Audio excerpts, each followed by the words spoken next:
Buenos días. Nosotros, para comenzar, nada más acá, a ver. Aquí para comenzar, lo primero que tenemos que establecer es cómo es considerada el agua en México. En México el agua es considerada de seguridad nacional. ¿Por qué se le da esta característica de seguridad nacional? Pues por la escasez, por la irregularidad de su distribución, por las pocas posibilidades de reuso que tenemos y por el aumento de los niveles de contaminación.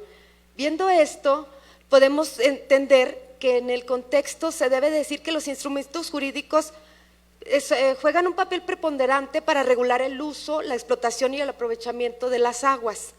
Entendiendo esta parte, podemos pasar a ver lo que fue el bagaje que dio paso a la normatividad que tenemos ahora. En primer término, para hablar en términos de legislación, tenemos la Constitución de 1857. En esta Constitución, la primera mención que hubo acerca del agua fue en la Ley de Vías Generales de Comunicación, que es donde se hablaba de los aspectos de la navegación, ¿sí? Posteriormente se dio sobre la Ley del Régimen y Clasificación de Bienes Federales en 1902, que es donde se empezaron a ver lo que eran los cauces, los ríos y demás. A consecuencia de estas dos normatividades, se dio lo que sería en 1910 la Ley sobre el aprovechamiento de aguas de jurisdicción federal. Ya posteriormente, en 1917 fue cuando se publicó, se elevó a rango constitucional lo que es el agua. Aquí se le dio una descripción pormenorizada de las aguas que se consideraban nacionales, ratificando lo expuesto a que son inalienables, imprescriptibles, inembargables, ¿sí? Y define la facultad del Ejecutivo Federal para concesionarlas. Después de la Constitución de 1917, podemos observar que se hizo una muy profusa normatividad que se estuvo dando durante varios años. Es importante recargar, por ejemplo, en 1945, hasta ese año fue cuando se incluyó en la Constitución de 1917 lo que son las aguas subterráneas, ¿sí? Antes no se tenían consideradas. Hasta esta fecha fue cuando se salió una ley reglamentaria y se incluyó en la Constitución lo que vendrían a ser las aguas del subsuelo. Y todas estas leyes fueron dándose hasta llegar a 1992, que se dio la Ley de Aguas Nacionales, y en 1994 el reglamento de la Ley de Aguas Nacionales. Aquí podemos ver lo que sería la jerarquía de las leyes, comenzando por la Constitución Política de los Estados Mexicanos y los acuerdos internacionales, posteriormente las leyes generales, después lo que serían las leyes federales y estatales, que es donde podrían intervenir con la publicación de la ley en el Estado. Posteriormente se dan lo que son los reglamentos de las leyes generales, federales, estatales y municipales, las normas oficiales mexicanas y por último las normas mexicanas. El marco jurídico del agua en materia de aguas nacionales se puede dividir en tres partes para su estudio, que son los más importantes. Podemos ver que sería el control administrativo, el aspecto fiscal y el control ambiental. Estos tres niveles de control o de estudio de las aguas nacionales tienen su sustento en la Constitución Política de los Estados Unidos Mexicanos. Aquí podemos ver en el artículo 28 constitucional, que es donde se da el control administrativo de las aguas nacionales. Sujetándose a las leyes podrán concesionar las prestaciones de los servicios públicos o la explotación, uso, aprovechamiento de los bienes dominio de la Federación, salvo que las mismas leyes establecen. En el aspecto fiscal, podemos encontrarlo en el artículo 31, en la fracción 4 de la Constitución, que es establecimiento de la obligación de los mexicanos de contribuir para los gastos públicos de la Federación, así como del Distrito Federal o del Estado y municipio que residen, ¿sí? De la manera proporcional y equitativa que dispongan las leyes. Por último, lo que sería el control ambiental sería el artículo 25 en la fracción sexta, en donde el Estado, bajo criterios de equidad social, productividad, apoyará e impulsará a las empresas de los sectores sociales y privados de la economía, sujetándolos a las modalidades que dicte el interés público, ¿sí? Es muy importante esto, en beneficio general de los recursos productivos, cuidando la conservación y el medio ambiente. Aquí podemos ver, aquí para poder ya entrar en materia, podemos ver lo que son las aguas de propiedad nacional. Aquí vamos a desglosar un poquito lo que vienen a ser las aguas de propiedad nacional conforme el artículo 27 constitucional. Acá estamos viendo las aguas de los mares territoriales, las aguas marinas interiores, las de las lagunas esteros que se comunican permanentemente o intermitentemente con el mar, los lagos interiores de formación natural que estén ligados directamente a corrientes constantes. También tenemos la de los ríos, los afluentes directos e indirectos, en lo que sería, más bien aquí estamos desglosando punto por punto lo que establece el artículo 27 en su párrafo quinto. ¿Sí? Aquí está también las lagunas, los manantiales, los que se extraigan de las mismas. Las del subsuelo son aquellas que circulan o se almacenan en formaciones geológicas que también son de propiedad nacional. Algo muy interesante que tenemos que ver es que hasta 1945, como les decía, se vio la modificación de lo que serían las aguas del subsuelo, ¿sí? Y en una primera instancia decía que podían ser libremente alumbradas mediante obras artificiales y apropiarse del dueño del terreno, como ya se ha comentado. Pero es muy importante que veamos lo que estableció la reforma de 1945, que dice que las aguas del subsuelo pueden ser libremente alumbradas mediante obras artificiales y apropiarse del dueño del terreno, pero cuando lo exija el interés público o se afecten otros aprovechamientos, el Ejecutivo Federal podrá reglamentar su extracción y utilización, aún establecer zonas vedadas, al igual que las demás aguas de propiedad nacional. Las aguas de propiedad particular, si nos vamos a lo que dice el artículo, son aquellas que no salen de un predio, que son individuales, que nacen y mueren en el mismo predio, ¿sí? Esto es aquellas otras aguas que no están incluidas en todas las fracciones anteriores que dijimos del artículo 27, ¿sí? Si se localizan en dos o más predios o se impide su paso a otros predios, ya se considera la utilidad pública de estas aguas.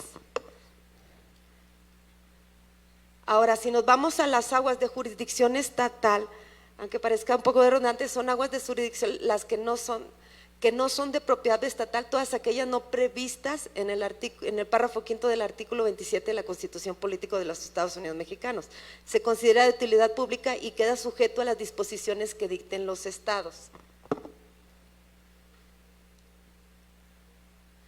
La Comisión Nacional del Agua también tiene lo que son los bienes de dominio público, que son las playas, los terrenos por los vasos de los lagos, las riberas de las zonas federales, las islas, las obras de infraestructura hidráulica financiadas por gobierno federal, como son las presas, los diques, los vasos, los canales, los bordos, todas estas tipos de obras están consideradas de propiedad nacional. Ahora, tenemos que también ver la concurrencia de las leyes. El bagaje del lenguaje hídrico es muy vasto y existe mucha concurrencia de leyes en esta materia. Por ejemplo, aquí podemos tomar en cuenta lo que dice la LEGEPA, que es la Ley General de Equilibrio Ecológico, en cuanto a la prevención y control de la contaminación del agua, que se sustentará en los criterios siguientes. En el artículo 117, la prevención y control de la contaminación del agua es fundamental para evitar que se reduzca su disponibilidad y para proteger los ecosistemas del país. Ahora, corresponde al Estado y a la sociedad prevenir la contaminación de los ríos, cuencas, vasos, marinas y demás depósitos de corrientes de agua, incluyendo las del subsuelo. Bueno, nos vamos a lo que sería la Ley de Aguas Nacionales y su reglamento. A ver, se me pasó. Aquí era lo que yo les decía de la concurrencia de las leyes en materia hídrica. Si pueden fijarse, son muchísimas leyes las que están relacionadas con las aguas nacionales. Claro que sería la Ley de Aguas Nacionales, la Ley de Asociaciones Públicos y Privadas, la LEGEPA, como lo estábamos viendo, la Ley Agraria, la Ley de Amparo, la Ley de Asociaciones Público-Privadas, la Ley de Contribución de Mejoras de Obras Públicas Federales, la Ley de Pesca, la Ley Federal de Caza, la Ley Federal del Mar, la Ley General de Bienes Nacionales y la Ley Forestal. Son las leyes que se encuentran en concurrencia para lo que vendría a ser en la materia hídrica. Es muy grande y esa es una situación que puede provocar la dispersión de tanta normatividad que hay, porque no está conglomerada en un solo documento. Tenemos que irnos a muchos documentos para poder entenderlos.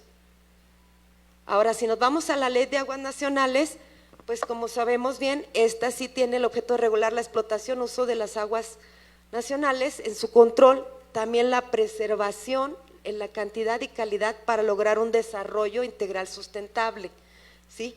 La autoridad de administración en materia de aguas nacionales le corresponde al Ejecutivo Federal, que lo ejerce directamente a través de la Comisión Nacional del Agua. Aquí ya habían hecho algunos comentarios sobre el artículo 6 en su el artículo 4, párrafo sexto de la Constitución, que es lo que estábamos viendo, que es el derecho humano al agua, ¿sí? Y por lo que se entiende de las aguas nacionales, como ya habíamos dicho, el artículo 27 constitucional en su párrafo quinto es donde se encuentra lo que maneja la Ley de Aguas Nacionales. Ahora, lo que maneja la Ley de Aguas Nacionales en todos sus apartados son estos, ¿sí? Las disposiciones preliminares, la administración del agua, la política y programación hídricas, los derechos de explotación, uso y aprovechamiento de las aguas nacionales, las zonas reglamentadas de veda o de reserva, los usos del agua, la prevención y contaminación de las aguas, la responsabilidad por daño ambiental, la inversión de infraestructura hidráulica. Estos son los puntos que contiene lo que sería la Ley de Aguas Nacionales. Ahora, si nosotros queremos entenderla un poquito más, podemos dividirla en estos apartados. El primer apartado que tendríamos sería el apartado regulatorio, que vendrían a ser los títulos de concesión, los permisos de descarga y los permisos de construcción. Es la forma en que la Ley de Aguas Nacionales regula lo que viene a ser las aguas nacionales. Ahora, podemos pasar también a lo que vendría a ser el apartado económico, que ahí es donde se ve los derechos recaudatorios, el mercado de derechos, porque no podemos negarla la existencia de y lo que vendría a ser la cuota de garantía, ¿sí? Estos métodos son los económicos por los cuales se recaba o se recibe el dinero por parte del manejo de las aguas. Tenemos también otro apartado que vendría a ser el de orden y control. Aquí en este apartado de orden y control, nosotros podemos tener lo que es la verificación, o sea, las visitas de inspección, las revisiones que se hacen por parte que nos instruye la Ley de Aguas Nacionales a la Comisión para verificar que se le esté dando el uso adecuado, verificar que se le esté dando la atención que se le otorgó mediante el permiso, el título de concesión o la asignación que tienen. También se cuenta en la ley lo que vendría a ser las sanciones por las faltas a la Ley de Aguas Nacionales y a sus reglamentos y a algunas normas, porque como les explicaba, es un bagaje muy amplio el que tenemos. Entonces, ahí hay mucha concurrencia de leyes. Por último, tenemos la parte participativa que tiene contemplada la Ley de Aguas Nacionales, que como ustedes ya han visto, hay las asociaciones de usuarios, los consejos de cuenca y los cotas. Esa sería la forma de que la sociedad y los otros participantes del Estado puedan integrarse dentro de lo que es la Ley de Aguas Nacionales, ya viene contemplado.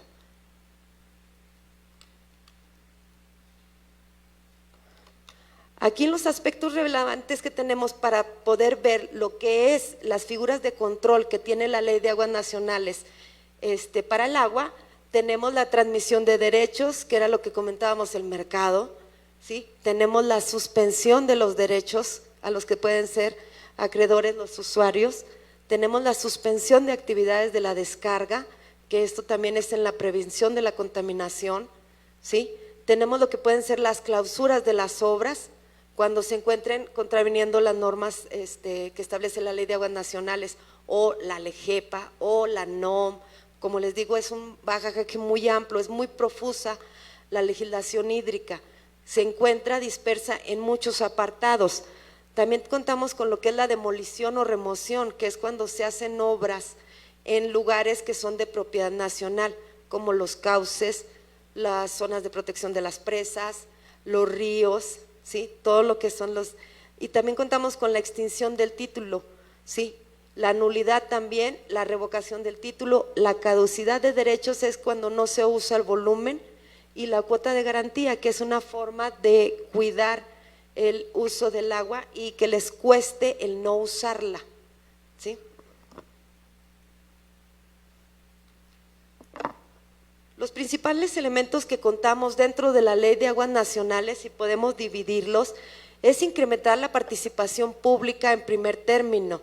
Aquí podemos ver la participación de más figuras dentro de la normatividad que puedan participar. Otro que tenemos, que también promueve mucho la Ley de Aguas Nacionales, es la captación del interés de la sociedad, de la participación. Por eso en la lámina anterior les comentaba el área de participación que ya cuenta la Ley de Aguas Nacionales, que vienen a ser las asociaciones de usuarios, que vienen a ser los COTAS, que vienen a ser los consejos de cuenca.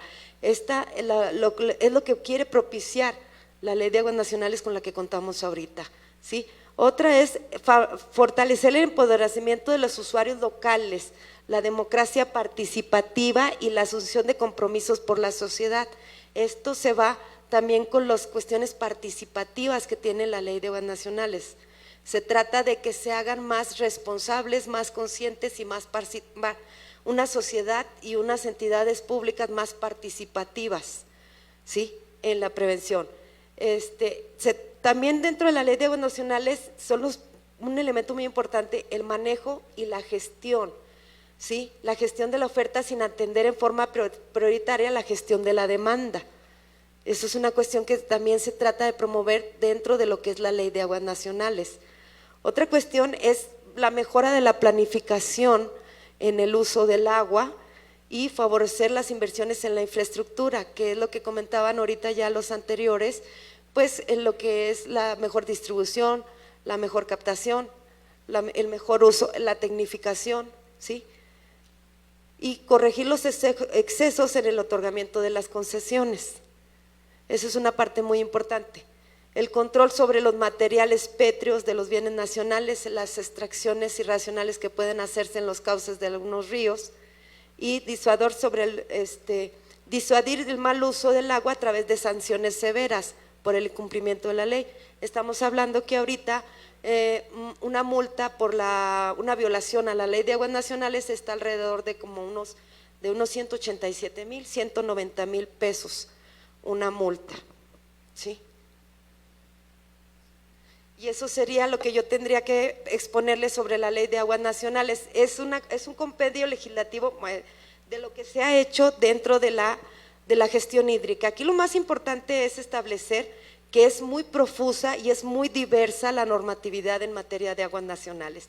Se cuenta con muchas leyes que son concurrentes, y es algo muy importante que todos conozcamos esa concurrencia de leyes que tenemos, por las cuestiones que a veces nos vamos únicamente por la Ley de Aguas Nacionales sin saber que está la LEGEPA, sin saber que está la ley forestal, sin saber que está la ley de caza, en todas esas leyes, y eso es un apartado muy importante que tiene que considerar el Estado, la concurrencia de leyes que tenemos para poder tener un conocimiento vasto si se desea establecer, empezar a modificar y crear una ley del Estado. Tienen que establecer la concordancia con todas las leyes concurrentes que existen en el ámbito legislativo.